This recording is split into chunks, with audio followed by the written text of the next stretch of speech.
We're set. All right. Hang on just a second.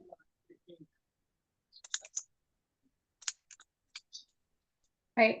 Hi, guys. I'm Katie. I'm our newest RIA worker, I guess. So right now what we're working on is planning some future events for you guys to attend and helping you guys develop your business skills and things along those lines, trying to provide you with opportunities to grow as RIA members. We have a couple of ideas in the works, and we have our April event planned. We're going to be doing a networking event. And we're working on getting all the finalized details done with that. We're looking forward to seeing you guys there. It's going to be the 4th at Old Chicago from 6 to 8 like usual. So we kind of thought that we were going to be more intentional with our Zooms and have some information leading up to our big events. So this week on our Zoom, we were going to start talking about doing some networking and being able to, you know, ask those questions for Chris and Leevi, like what was the biggest obstacle you faced trying to get your name out into the real estate realm? I mean, some of the questions that maybe you guys are trying to work on getting yourself started and things along those lines as well. Chris, you want to take this one first? I'll take the next one first. Yeah. So, I mean, and I think this is something I've been working on, you know, from insurance. I kind of put the two together. So, you know, what we do in insurance kind of goes over to real estate, but really it's, I mean, we do a lot of it with a low budget advertising. So it's not a lot of spend on advertising. So it's more of intimate connections and being intentional with everyone I meet throughout the day, and probably get to that a little bit later on. But so it's really having intentional and purposeful discussions with everybody. And, you know, from Facebook to my text messages, really doing a good job at following up after a conversation. And so like last night, you know, who did we meet? And then making sure that today or last night, where I know Leevi was following up with some people during the meeting, but and then after the meeting and this morning, following up with people and being really intentional with those contacts that come into my world and my life. So that's one way that I've been able to leverage that and keep the advertising budget down. And then just telling everybody what you're doing. So, you know, what am I looking for, and asking more. I don't think we can ask enough. You know, you have something for sale, are you looking to sell? Always having that ask and always asking one more question. So, and I'll let Leevi go on. Yeah, I mean, a little bit. The biggest obstacle I faced in trying to get my name out into real estate, you know, I didn't really know anybody in real estate. So honestly, it was kind of finding one person to start out with and really just get that connection rolling with them, and then find out, okay, who's a couple of people from them that they could kind of segue an introduction to me with, and then, you know, really gain traction with those few people, and then, you know, same thing with them, and then before you know it, you just kind of have a branch out from there. So, you know, I think my biggest obstacle was, you know, not really knowing anybody, and, you know, obviously not knowing anybody, you got to kind of get out of your comfort zone and just go hit the grind with it, and really just gain the traction, and, you know, just be your genuine self, and just, you know, go out and just network. Hey, I got a question for both of you guys, if you don't mind. Yeah. On that particular topic, I'm going to ask you this question. Put yourself in the setting, not at the Joplin RIA, but let's say you're going to go to a network where Chris Rude is at. You guys have went there, or a Pace Morby thing, and it's a new territory for you. What advice would you give to individuals who just feel maybe less than, or they're nervous about like just walking up to people and just, you know, starting to talk to them? Or what is your intro? What advice would you give somebody that's a little nervous about talking to individuals at a unfamiliar setting like that? Leevi, I already know what that says. I can't even read it, but I guarantee I know what it says. Yeah, don't be a little bitch. Yeah, I mean, you know, when Chris and I went to Pace, never met Pace, never been to one of his events, anything like that. Literally loaded up in a vehicle, drove Chris 4 hours, 4.5 hours. Six. I know six. You, Wasn't was it? it 6? It was more like well, 6. More like 6. Was that 6 for me, or was that 6 for you? And I'm sorry, 6 for Ryan Santos. You're right. It was more like 4.5 okay, for you. Yeah. 4.5 Yep. for me. So I mean, 4. That's what I was gonna say. 4.5 to 6. Yep. But I mean, literally just loaded up in a car and just went, and kind of we were brainstorming some ideas of how we were gonna make an approach, and what we were gonna get out of that meeting with Pace. And I would say out of the 3 or 4 ideas that we had, Chris, one worked, and that was literally as soon as he came in, it was, I want a picture with you, and I've got a question for you. And the picture ended up turning into the question. So what we did was, I always focus on the person. So when you're nervous and you don't know what to say, actually the most simplest thing to do is go back and say, Dustin, I like your background, or I like your Zoom setting there. Ask a question. So it can be the most simplest question that there is. But when you get that person to open up and start talking to you, and you put the focus on them, you can walk away from that conversation and they think that you're the best person at the event, because you focus your attention on them. And back to the pace event, we actually, as he came in the room, we made sure to position ourselves to where he would have to walk into us. So we didn't chase him down. We made sure every time he'd come out of one conversation with somebody, we would make sure we were really close, so he would turn and come into us. And so we kept doing that about 3 times. Pretty soon he connected with us. Mm-hmm. Yeah. And pretty soon he connected with us and started talking. And then he actually built his whole presentation that night based on the Joplin RIA. So we were able to share enough about what we did, but not, overwhelm him, to where he could give us some advice and good coaching in that crowd. It was pretty cool, actually. We have the video on our phones. Yeah, that's awesome. Of him talking to us. Yeah. So we just made sure every time he was out of one conversation, we were really close to where he would run into us and we could talk a little bit more. Yeah. But I mean, Dustin, you talk about, that was just the Pace instance. You talk about like the Cartel, any of those mixers events. You talk about Chris Rude, 10X, anything like that. It is constantly positioning yourself in the room to what you want. I know when Chris and I showed up to Caleb's house for the Cartel mixer, we had 2 different ideas of what we wanted out of the night. And, that ended up being in 2 totally different rooms. But Chris was able to get the aspects that he was looking for, and I was able to get the aspects that I was looking for, and then we were able to come back and brainstorm together. So then we kind of tag teamed our intentions that night together, and we're able to be more effective that way. So it's constantly positioning yourself to literally force those people into you, to where it's not as awkward of an exchange. They're more taking the awkwardness out of it because you're forcing them to run into you versus you running into them, and then you're just like, I don't know what to say, so. Sure. And there's a book on this. I'll have to think of the name, but what actually talks about positioning yourself in a room when you go into a meeting. And then there's one part in a room where you're actually the guy where you ask the presenter, can I get you a bottle of water? And you become the basically, hey, I'll run and get you a snack, get you some water. And you position yourself to the front of the room to where you're almost up with the presenter and in charge.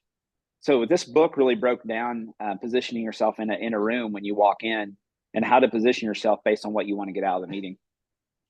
Perfect. Hey, appreciate that. I forget the name, but yeah, it's pretty cool. Pretty cool concept. Yeah.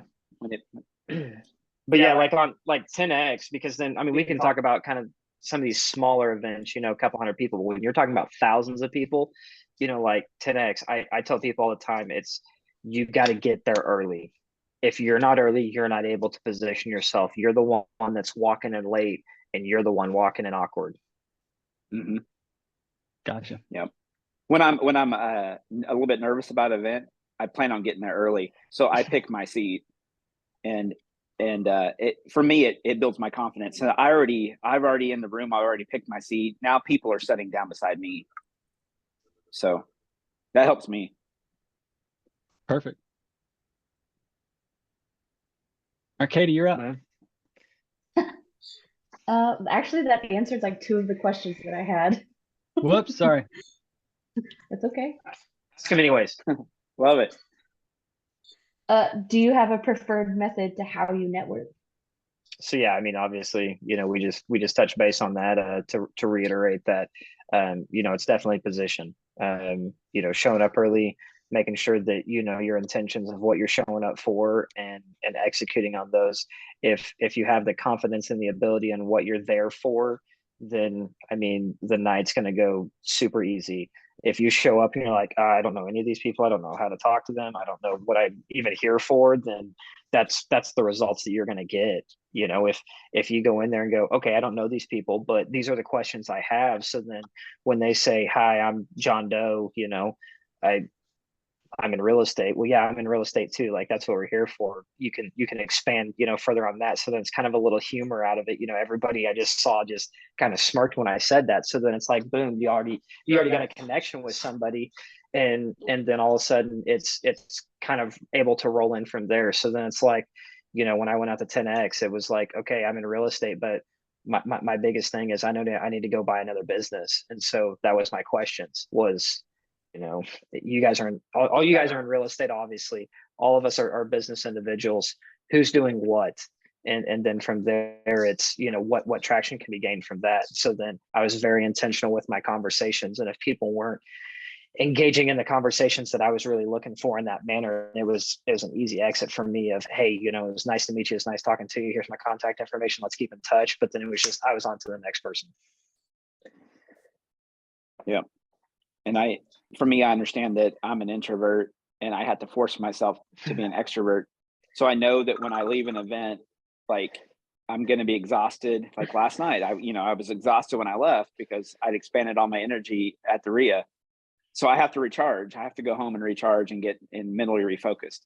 So, where some extroverts don't have to do that, they leave with more energy because that's what they're looking for. So that's the way I am. I leave with more energy. I mean, when I go to those networking events, I mean, I leave pumped up. Like last night, I mean, it was probably 1 o'clock before I went to bed. Like, I just, my brain's turning with things. I think that gives us a really good perspective though, too. I mean, you're able to see it from both ends of the spectrum with both like personality types. So it's very interesting to be able to have both ends describing like, how do they get into this? How do you get yourself to go say these things to these people that you don't know when you are introverted and you don't have that energy to give? So I think that's really helpful to be able to see it from both sides. Well, and even being an extrovert, I mean, you can definitely overdo it. Like, it's possible. Like, I've been to some conferences that you just see the people that are just way out there, just over the top, and you can overdo it, very hardcore overdo it, and that's just as big of a turnoff as an introvert that just sits over in the corner. So you kind of got to find that middle ground. And I'll notice styles of realtors. So when someone's trying to sell me a house, like you oversell me. You didn't even know what I was looking for. Like, I had it the other day, a couple of weeks ago. They just told me and never figured out my why or what I was actually looking for. And I'm like, wow, like you just kept going and going. It's like, okay, if you'd stop and listen, like I'd tell you exactly what my niche is, but so they were extreme extroverted. Yeah. Extreme extrovert to the point where you're almost going to lose the sale because you just won't listen to your potential client. So, yeah, absolutely. What is the most important thing to you when you're networking with someone new? I've had a lot of people tell me that like the first impression is the most important to them. Like, you need to walk in and you need to have a firm handshake and you need to just hold that confidence with someone. So what's that like for you? Like, what's the most important thing to you as soon as you meet someone and you're going to network with them? Yeah. For me, when I'm conversating with somebody, and this is, everybody's going to know this now, I'm looking like right at your nose, like right between your eyes is where I'm literally looking. So if you have any issues right there, I'm going to know about it. Because that's where I look. And so you can always gravitate with their eye fluctuation, and based off of their eyes, you can feel their energy and where they're going to lead with the conversation. So for me, when I'm meeting somebody new, I'm going to basically be able to take their energy and take their dynamic and be able to roll with them. And if I can't roll with them, then I'm going to cut and exit. So yeah, I mean, it's very much, if you're not mirroring and matching that energy with me, I'm probably going to be a little bit more turned off to the conversation. I'm not that person that it's like, oh, we had a bad first connection, let's try it again. Maybe it's just a little fluke, you were nervous, whatever. I've been in that situation. I've been nervous to meet people, and I'm like, wow, I just botched the crap out of that. Like, let's try this again. And so, you know, I'm big on giving that second chance. So in that sense, you know, as far as somebody new in the conversation, it's really in the flow. It's really in what you're looking to get out of the conversation. You know, I want to give value to somebody. I want somebody to give value back to me. That's really how good relationships continue on, is there's a good value swap. And if you're not giving a good value swap, then obviously it's not a good connection, is how a lot of people, you know, perceive that. Chris? Yeah. So, I mean, for me, I don't know what, like, networking, is it, you know, is it real estate? What is it? Because there's, you know, it could be real estate, insurance, what's the topic. But for me, I'm, you know, of course, a handshake. I want to look them in the eyes. I look for that too, eye contact. So are we making eye contact, and are we, you know, are we meshing pretty well? But depending on what it is, I'm probably going to find out what their interests are. So I'm looking for what motivates and drives them. And then I'm going to look and see what kind of similarities we have. So, you know, do we have some similarities? You know, and based on that, I'm going to look at, you know, I'm looking at what's my plan going forward with this person. So is my follow up? I don't know, if it's insurance, then how can I relate, or how can we relate to each other? Kind of like Leevi was saying. So I'm listening to what their interests are, kind of what motivates them, and I'm listening for some great key takeaways, so that I know what my follow up strategy is going to be. Of course, we say networking. I think it's a loose term. Like I said, is it the insurance, real estate, church? Is it, you know, what is it? Because I'm looking for something different in each scenario, for me. But if it's real estate, then it's really, do we mesh well together, and what's your interest in, and what's my follow up going to be? It's what I'm looking for. So, but yeah, you said, I think firm handshake's a pretty big deal, and that doesn't always happen, right? And sometimes you'll meet people that don't want to make good eye contact, you know, and so then you're trying to figure out what's the reason for that. Maybe they're just really introverted, or is there another reason, right? So yeah, but I think at the end of it, I'm looking for, you know, do we mesh well together? If it's going to be some kind of a business relationship type thing, and then what are your interests, and what are we looking for in the follow up?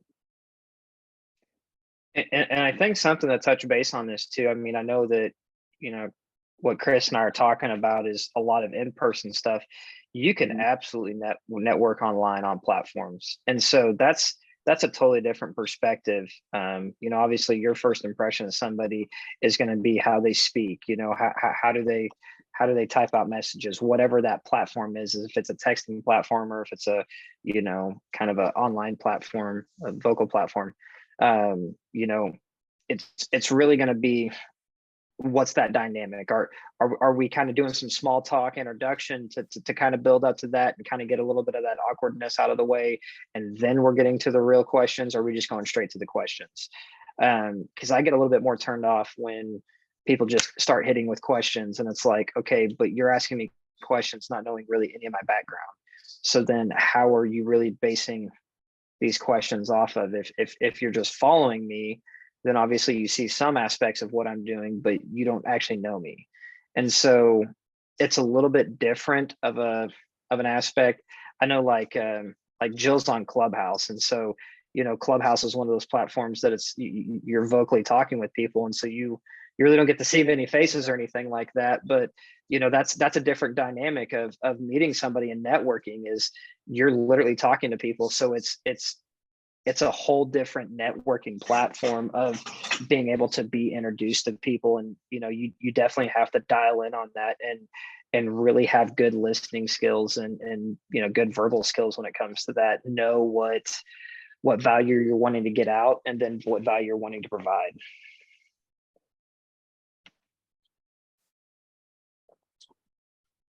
Chris, do you have anything else you want to add to that one? Yeah, it's just that for me, I look at it, you know, like this morning I was at a coffee with the cop. We hosted that. And so total different communication and than we had last night at the RIA, right? So like, you know, I'm talking about, you know, what's your biggest challenge you guys have today? You know, actually one of the state troopers, I'm going to do a ride along. So our conversations were different than what we had last night. So it's like, for me, it was a little bit different communication style today than it was last night. But, you know, also I'm an insurance agent. So, you know, most people, we can find a way to do business if we want to. So anyway, it's just different styles. I think for me, it's depending on what room you're in. Absolutely. Do you find it more helpful to research the crowd that you're going to be in when you're trying to network?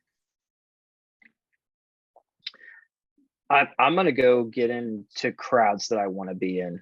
So I guess to answer that question, yes, because I'm going and getting in crowds that I'm passionate about. I want to be around. I want to gain knowledge and be successful with these individuals. I want to provide that knowledge back to them. We can all be successful. We can all be successful in our different parameters. You know, what's the biggest question is, what's the measurement of success? You know, if we talk about a homeless person, $1,000 might be successful. To me, a billionaire is successful. You know, to somebody that they may look at me as successful. I mean, the level of success is based off of the individual. So what room and what platform they're in. I mean, if you really want to go chase success, then yeah, you're going to have to continually level up into different rooms. And so, yeah, you're going to have to kind of put in some effort of knowing what room you're going into and having an idea of what that crowd's going to be able to communicate well with that crowd. If not, you're just going to stand out in that room as kind of the bystander, honestly.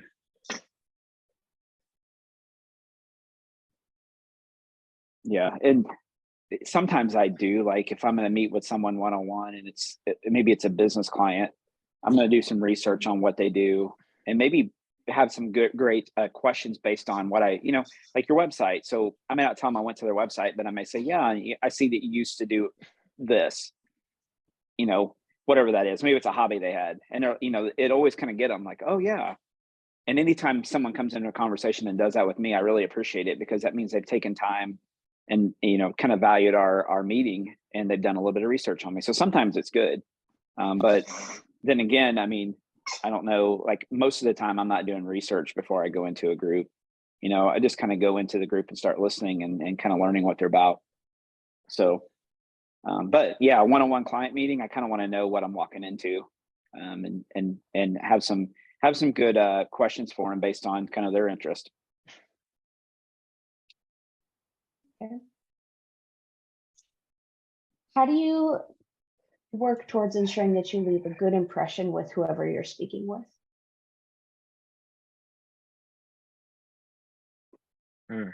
Yeah. Chris?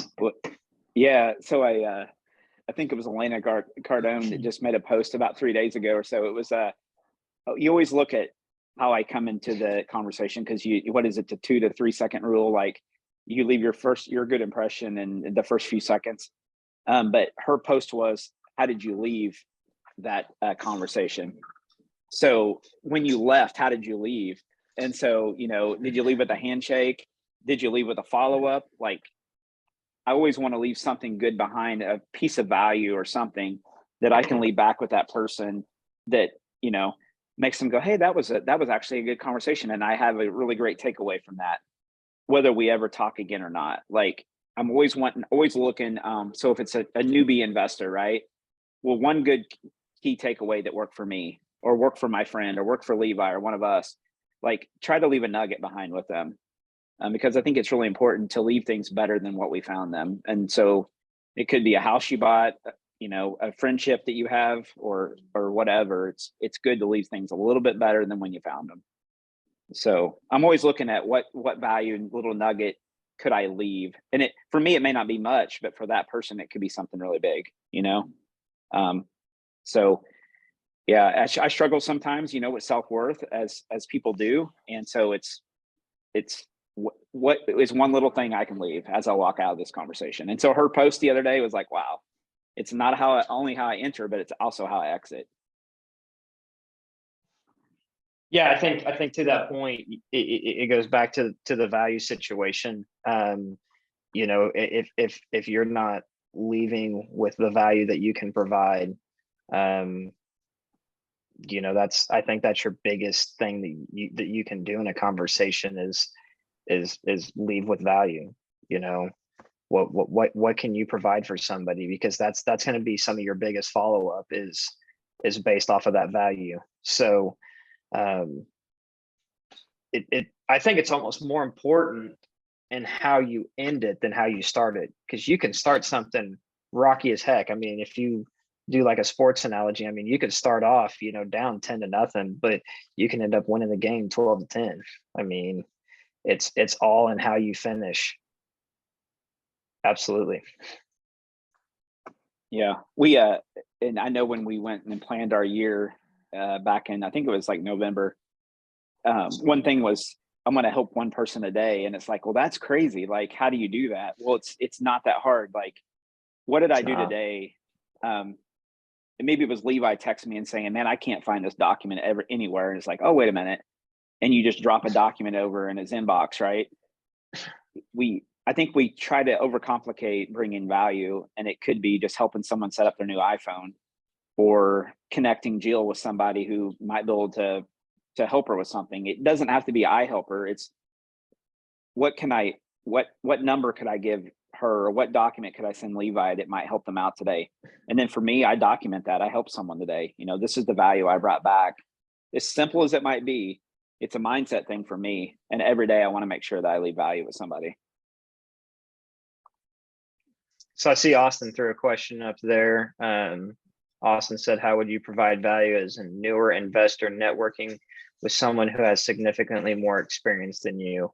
I would definitely say that you have probably some of the best to bring to the table, because if you're hungry enough, you can bring deals to the table. Getting started, you can't tackle everything.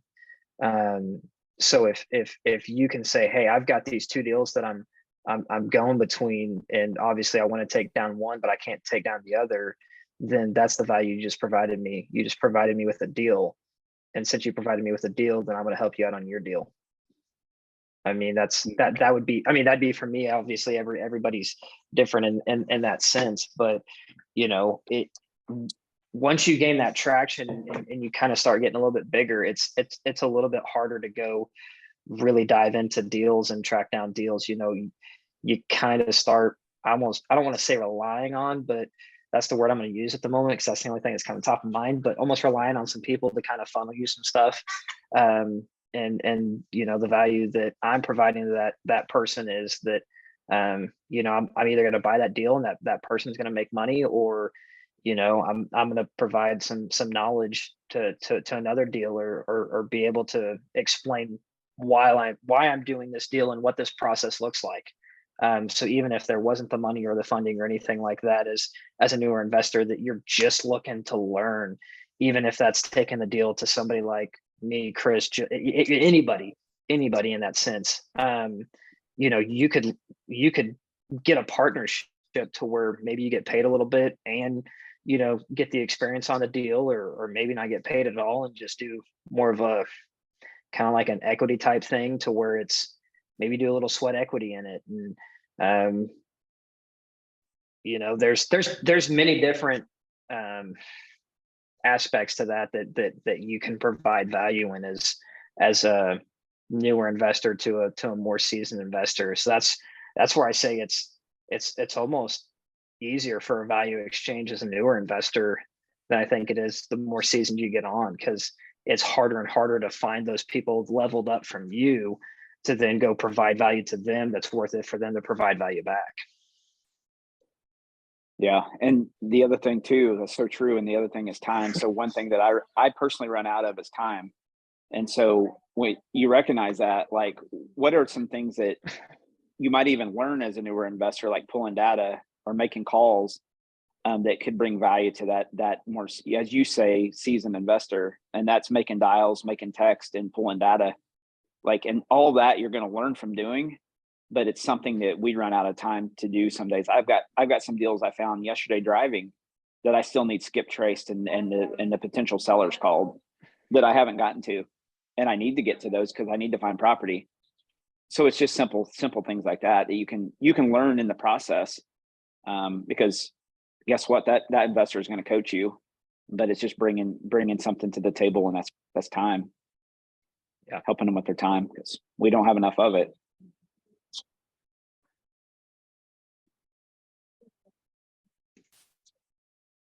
Right.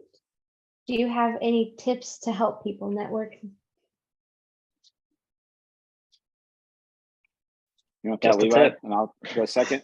Yeah. Just a tip. Sorry, what was the question again? That's all I was thinking. I was just a tip. Do you have any tips to help people network? Yeah, I mean, I think it's just one of those things in networking that you just have to do it.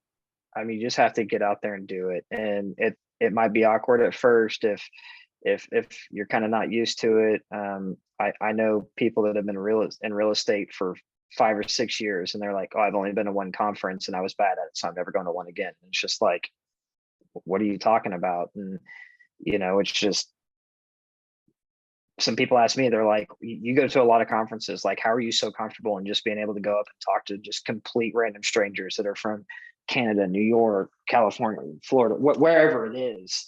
And it's just simply that it's the consistency of it. I mean, people would be like, I'm afraid to get up on a stage and in front of people and talk. People are afraid to get in Zooms. You just gotta do it. You just gotta, it's muscle memory at that point.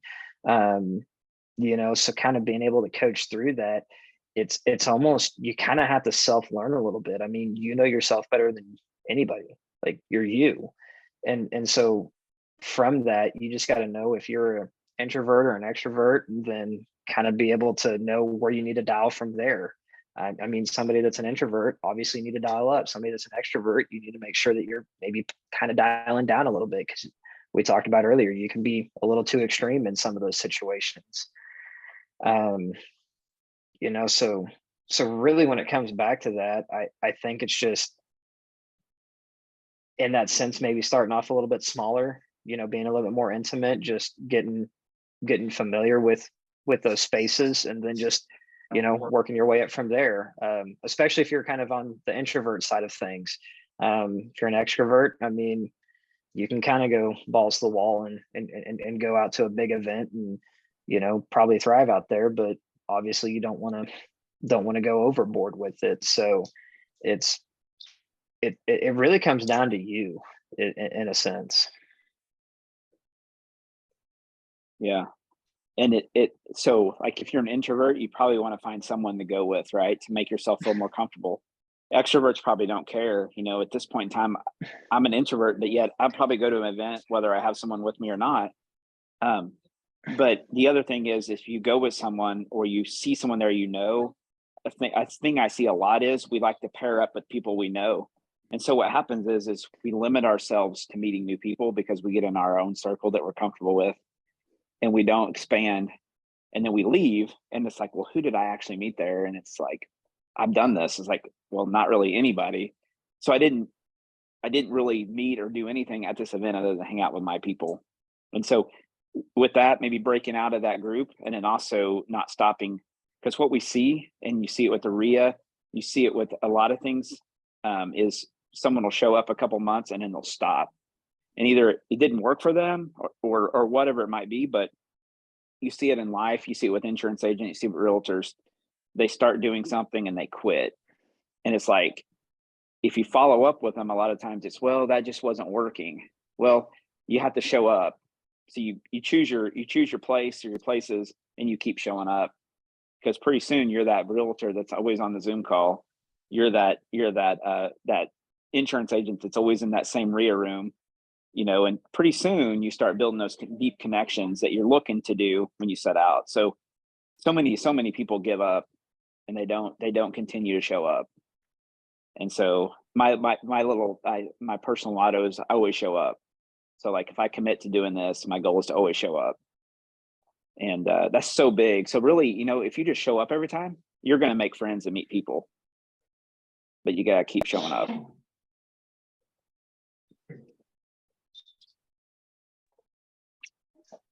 Well, those were all of my questions that I had. I don't know if anybody else on the call has any other questions for anybody.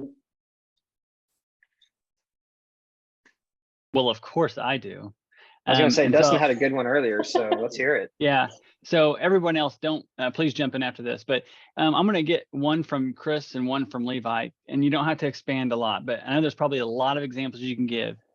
Can you give an example of someone that you had never met before somewhere, and it ended up bringing value to you? It brought a deal to you or some business to you. I just want to just demonstrate about just meeting a random person that you didn't plan on meeting, ended up changing something in your life.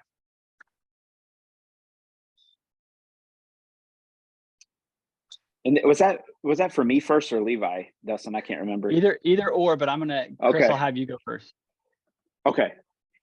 Yes. And I was trying to think of an exact moment. It doesn't even have to be a big monumental thing, but just something you're like, man, I never intended, but I went up and I just went out of my way. I met up with this person, and boom, this happened. Yeah. So some of my best friends have been that way. I've seen them, like, a guy named Jeff, we'd seen each other a little bit, never dreamed that we'd be friends or close to best friends. Right. But then you start going, man, we got a lot of similarities. We like to hunt. We like to, and pretty soon you're like, wow, we're hanging out every weekend. But I think for business, the same way. It's like, sometimes you think maybe your personalities don't jive, like back to the first meeting, but then you suddenly realize that you do. And I'm trying to think of an exact moment, but you could say our Precision Coffee partnership with Jeremy and I was kind of that way. We'd known each other. We built a relationship slowly, a friendship, I should say, slowly. But when one day this shop comes up, and I'm like, well, here's another person that's a go getter. What if I reach out to him and we talk about this partnership? So you never know. Like Ed Millett's book, One More. I really like that, because it's taken that one more step. And I think that's where you're going with this question, is sometimes when we keep talking to that person, or we keep asking one more question, we suddenly find that we've all got a lot of the same interest. Or when I say, you just sold that home, and it's easy to walk away from the conversation, and I go, wait a minute, do you have any more?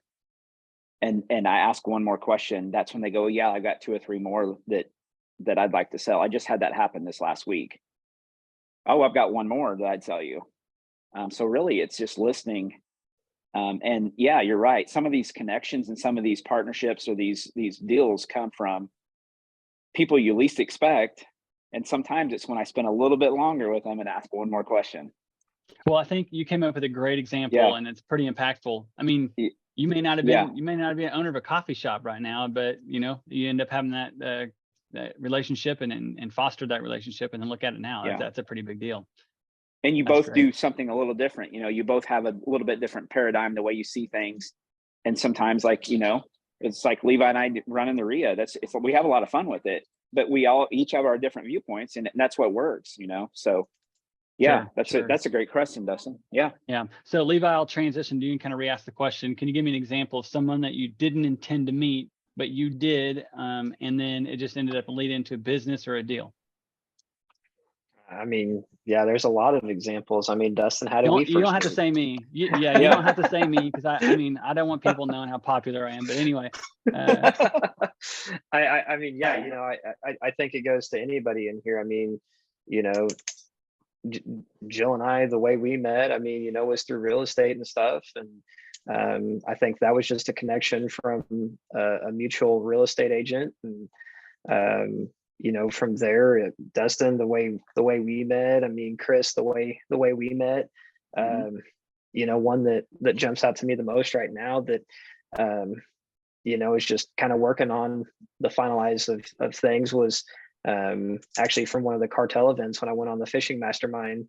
I had no idea other than, you know, Nick, Jordan, some of those guys, Caleb, a few of those people that obviously knew very well. Past that, that was really my first big event of really meeting people in the cartel. So you kind of see some faces, kind of see some names, but never really made a connection. And so there was quite a few new people that were coming onto that I knew that were going to be out there, but I didn't know exactly what they did. I didn't know what to expect out of it. You know, first day there was just Chiefs game was coming on, so you know, had to turn the Chiefs game on real quick, and you know, was kind of getting a snack and stuff, and all of a sudden a couple walks through, and you know, the conversation started of, hi, I'm so and so, and just, you know, exchange kind of those details from there. And you know, it was just started learning that they do gas and oil stuff, you know, mineral rights stuff. And so then, you know, just the conversations have just continued on, and it's honestly kind of turned into a little bit of a friendship. And you know, just kind of having that trust in them, and knowing what they're doing. Just it's turning into where we're getting ready to invest in some oil rigs. So you That's know, great. it's just had no idea who they were going into that day. And you know, that's been a couple of months rolling down the road now, but just kind of kept on that relationship, and here we are getting ready to do some business together. Yeah, that's great. That's great.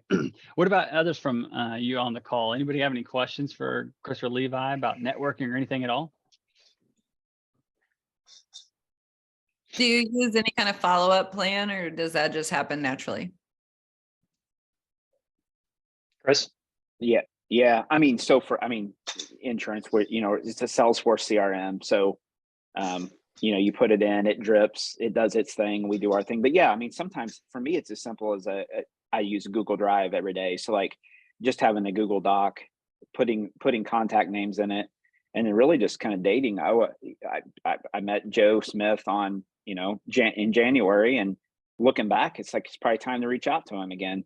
You know, so simple things like that we have at our fingertips, or a notebook, just writing notes. So it's, for me, it's every morning about 5:30, I go in and just kind of recap my day before, and I kind of document who I talked to and who I met with. And then that gives you a good visual to, you know, okay, it's probably time for me to talk to someone. I don't think you can overdo that, like over document, over record, but there's a lot of CRMs out there too, when you're looking at that, like having a really systematic way to do it. Sure. Chris, I'm going to interject real quick in case there's folks on the call or the people that might watch this later. Can you tell them what a CRM is? Yeah, it's a customer relationship management system. So like, and I think Leevi uses a different one than we do. We have Salesforce from Farmers, but Leevi, what did you say your CRM was? I mean, yeah, pretty much we have an integration with kind of like Katie? a rent tech system. And then, you know, I'm brokered through EXP, so we have kind of a follow-up system through them when it comes to that. But really, this notebook, if it ever got stolen, I'm not gonna lie, I'd be in trouble. You know, that's where I'm in that notebook a ton of times. I see Dustin over there kind of eyeing it now. Ransom. But yeah, no, I mean, a lot of my stuff goes into those notebooks. And you know, I kind of got a shelf back behind me that has notebooks in it. And you know, I constantly am in those notebooks. I look back at data entries. I mean, they're pretty much my journals. You know, and from that, I mean, I can go back to past meetings, past conversations, and it's a full force of not only the relationships and the connections that I made in those days, but also the conversations that came out of those. And so I can even go back and, you know, if we're hiring somebody, I can take a look at, hey, how did this process go on this? Okay, I need to change this time so that way I can have this better result because this was the result this time. How did I meet this person? Okay, well then I need to go back to this because, you know, I was at 10X and I met this and this person. I was at the Cartel meeting, I met this and this person. I was at the RIA, I met this, you know. And so you can actually, that's the way I kind of track my data, is almost in journal entries, because then, you know, it goes back to, in our CRM system, I mean, obviously we can put people's names in, we can put some notes in and stuff like that. And it can say, follow up with this person on this date. And, you know, we're going to send this email and that email. But then, you know, the people that I'm going to connect with the most, I'm going to be very intentional with. And so those are the people that are in those notebooks. And those are the people that I'm constantly texting, calling, and following up with. And then you kind of have kind of your backdrop stuff that, you know, just kind of happens from a CRM system, of where it's just emails, text messages that are just not as organic. You know, it's kind of more that forced follow-up type situation. But yeah, I mean, as far as it goes, I really like to be intentional with my follow-ups. And so do we keep a hold of everybody that we have come in? Probably not. We probably could do better with that, but at the same token, you know, like I said, I'm very intentional with the people that I want to meet. So if they truly are top of mind, then I mean, I'm going to communicate with them pretty regularly. Yeah, and I mean, calendar entries, we live off those. So like, if the really quick way is to add a calendar entry to my phone and schedule it for a week or 2 or 3, whatever. But I live on those calendar entries, and that's how I schedule my week. So I may schedule a follow up with someone just because they may not know it, but I've got it in my calendar and it pops up on my phone. Right. The other thing is, don't Yeah. forget the power of like your post. Like this week, I've had several people reach out. I just responded to one. I saw you went to Magnolia, and I wanted to know more information because he's doing something over in Springfield with some property. And so it's like, back to networking. So much comes from social media, and it's the people that never like your post, never comment on your post. This guy never likes or comments on hardly anything, but he had a question about a project he's working on. He's like a project manager. And so you never know who's watching you, even though you don't see them interact with you on social media. They're still watching what you do. And that's right. The cool thing about networking, is you're just planting seeds. So that's great. Great information. It's endless. Anybody else? Austin or Kelby, either one of you guys had any questions on your mind?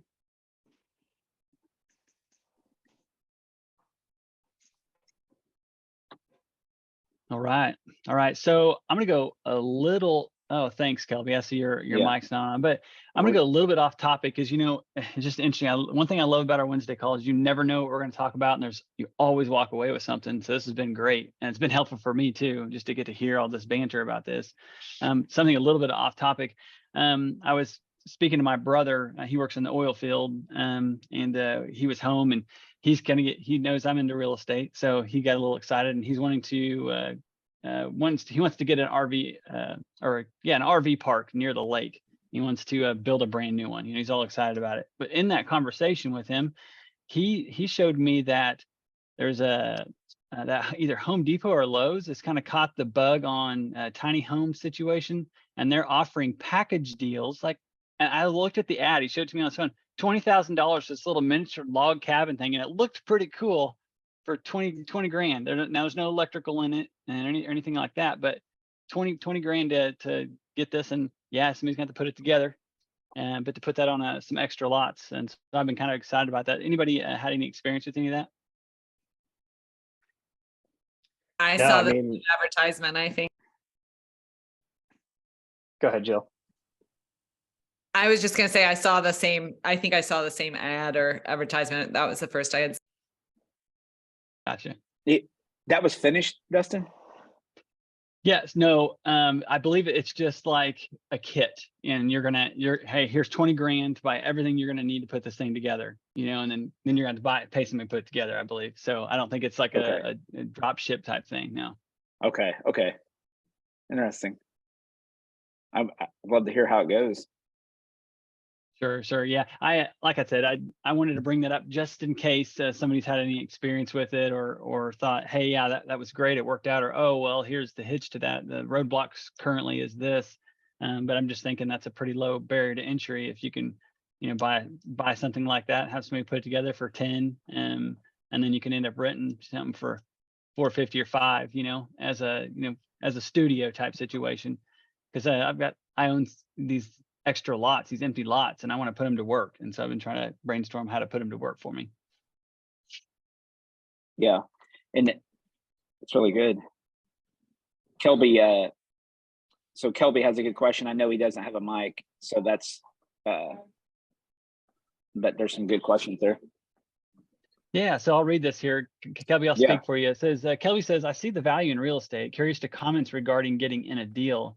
I have opportunities more and more for single family, but the numbers, the cash flow, 150 to 200 bucks. The power is in the numbers, but how does somebody get into the big waters? I'll pause there for a moment and ask either Chris or Leevi, what are your thoughts on getting into the big waters, big deals? Chris, how do you get into the big deals? Yeah, so the quickest way, it depends on if you have capital or not, I guess. But if you're looking back to the beginning investor we were talking about, it's probably finding those deals or what you think are deals and then bringing them to an investor who is doing those. So like we were talking about, how do you bring value? Well, I think that's it. It looks like you're already looking at some opportunities potentially in single family. So I'm sure we'd all love to discuss those. But then what does that big deal look like to you, Kelby? And do you have some leads or some properties you were looking at that you would want to bring forward and discuss? That would be a really quick one. Depending on where you're at as far as, having capital to invest. You got the capital to invest, and I think we're looking at it from a purchase standpoint. And maybe the next question. Yeah. Capital intensity, what? Okay. Yeah, go ahead, Chris. Capital intensity, what other value can I bring to a deal to get my name in the work? I mean, that's kind of going back to what we said, right? Is you got a lead, you got some people you can trust to share it with. Bringing that lead could put you in an equity situation, or if you're just looking to, maybe wholesale it or something, depending on your strategy. I think, Kelby, if you're wanting to be in the deal, there may be a position where you could come in as an equity partner for bringing the deal. But I mean, there's opportunity whether you have the capital or you don't. But I don't know if that answered it yet. But okay. Yeah, and it looks like, it said does one thing I would say, and Leevi and Chris should or could disagree with me, is that I would just encourage you to, if you're in smaller deals right now, just make for sure you've learned how to walk really well before you run, because you can do well. It's just sometimes you try to run too fast too soon, and you might fall and skin your knees, and that can be a little painful. Take some healing from that. So just make sure you're comfortable. If you're ready to get in deals, then absolutely. And then I'll say, if you've got the capital, that's some of the hard part, because Chris and Leevi could be growing exponentially if they could find a bunch more capital. But what I believe is if somebody's the deal and somebody's the capital and they need each other, it's like a magnet coming together, man. As long as you get close enough and networking, then the deal can happen easily. And yeah, I mean, one thing, Kelby, go ahead, Leevi. I was going to say real quick, you can definitely grow too fast. We hit a roadblock there for a minute to where, we weren't getting our taxes back to banks fast enough and everything, and deals were coming through. We were putting them under contract, and we were freaking out on how we were going to be able to close them. There is absolutely the ability to grow too quickly, and all of a sudden be faced with obstacles there. So I would definitely say, don't worry about the big waters at the moment. If you're getting started, the big waters will come. You kind of got to get the boat in the ocean first. From there, you can take out on a sail and really take off and be in the big waters from there pretty quick, to be honest with you. But I would definitely say look at potentially something beyond the 150 to 200 a month. I mean, if that's what you're kind of caught up on, try to figure out different avenues. I know my biggest thing right now, I'm not even really looking at cash flow, because I know 2 other numbers that as long as my 2 other numbers work, I know it's going to cash flow. So pretty much from there, I'm looking at how much I'm gonna be able to take out of the deal in equity and how fast, and then what's my depreciation dollar back to myself. So I'm buying 6 to 12 month money, and I'm buying depreciation money. That's basically what I'm buying in deals right now. My cash flow to me doesn't really matter all that much, because I know that based off of those 2 numbers and where I need to be on those 2 numbers, I'm going to have cash flow. So from that standpoint, as long as I'm servicing the debt, I'll be able to take care of everything else that I need to take care of off of those 2 other numbers. So the cash flow at that point is just kind of the extra. It's the candy on top. That's great. Yeah. That's great, Levi. That's great. And Kelby, I mean, this group is a solid group. Like, I wouldn't, sometimes people are hesitant to bring deals. So it's like, well, I don't have it under contract. What if someone takes this deal? We don't take deals. We'd love to see you become successful in it. So just know that when you bring something to us, it's confidential, and we're I'm glad you very said that, respectful Chris. to that. I was going to say the same thing, is that I will say this about this group on Wednesdays, is that you can bring you can bring a deal here without being worried it's going to get stolen from you. And if you're worried about that, just don't give the address or whatever. And then B, it's a great place to take people that have some experience and bounce a deal off of them. And then, it's going to be a safe space to bring a deal and everybody get to discuss and give you their thoughts on it. And then, but you got to watch Levi. He will steal a deal. I'm just kidding. No. But the other thing is that sometimes you might get in here and saying, hey, I found the deal, but I just don't have the capital. This is a great room to be in to complete that puzzle. Or you might say, I have the capital. I'm just looking for some deals, some good deals to put this money into. You can find places there too, to get in connection with people. So. All right. Looks like we're about 2 minutes over. Anybody have anything before we dial out of here? No, thanks. Last night was good. We're looking forward to April. I know Katie's getting pumped about April, so Absolutely, we're excited. So, and we're going to bring more presenters, I think, on these Zooms going into the next month, right, Katie? I believe so, yes. Working on getting that all lined out pretty quickly too. Yeah. What she said is absolutely, we're going to bring the heat. Yep. Love it. Got it.